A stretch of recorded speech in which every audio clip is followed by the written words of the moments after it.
E se houver o cultivo de plantas psicotrópicas em uma propriedade, o que o Estado faz com a propriedade do particular?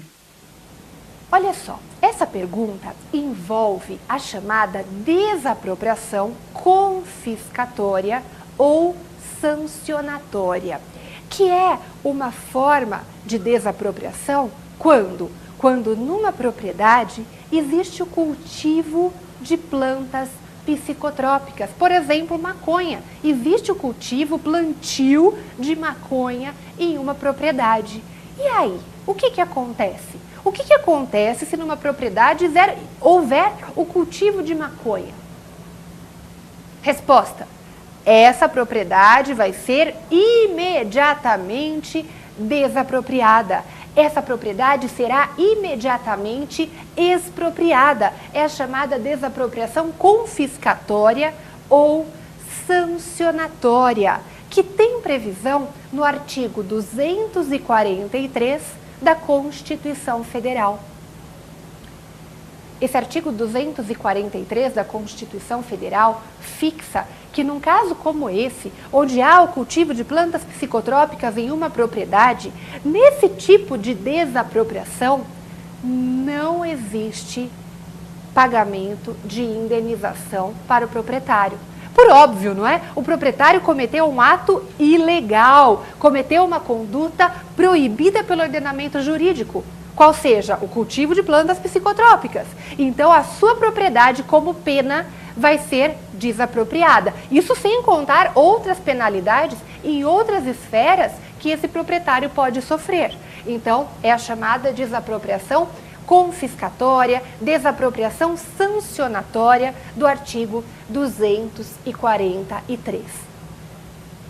E aí você deve estar pensando, mas e se foi só num pedacinho da propriedade, faz de conta que é uma fazenda, e só numa parte pequena da fazenda houve esse cultivo de plantas psicotrópicas? Ainda assim vai ter desapropriação?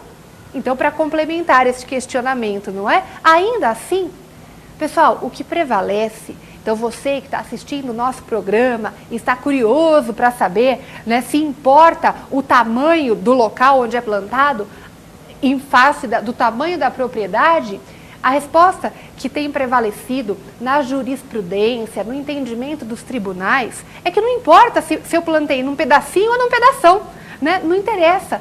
Houve o cultivo de plantas psicotrópicas, a conduta é incorreta, a propriedade vai ser imediatamente desapropriada. Ainda para complementar e para aprofundar este tema, existe um informativo do Supremo Tribunal Federal, é o informativo de número 587, que discute a responsabilidade de pessoas idosas. Depois dei uma olhada nesse informativo do Supremo Tribunal Federal, que envolve a responsabilidade de pessoas idosas que tiveram em sua propriedade a plantação de plantas psicotrópicas por terceiros.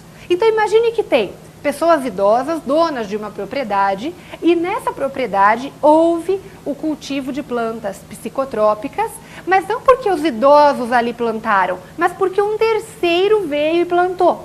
Terceiro este, que nesse caso concreto, tinha fama de andar armado e de ser mal encarado.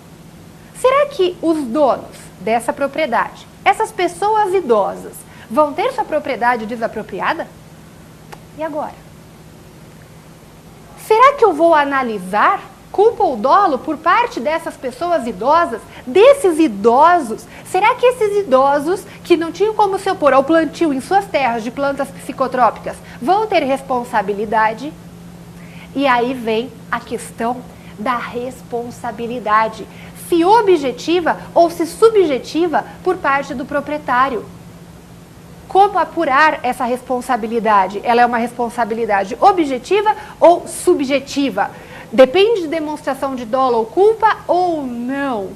E aí, nesse sentido, o Supremo Tribunal Federal reconheceu a repercussão geral da questão e lá, no recurso extraordinário de número 635336, STF, recurso extraordinário com repercussão geral 635336, o Supremo analisa a responsabilidade do proprietário de terra que há o cultivo de plantas psicotrópicas, se essa responsabilidade é objetiva ou se essa responsabilidade é subjetiva. Então, vale a pena acompanhar, é um dos grandes temas atuais do direito administrativo. Então, vale a pena um aprofundamento, um direcionamento sobre esse tema.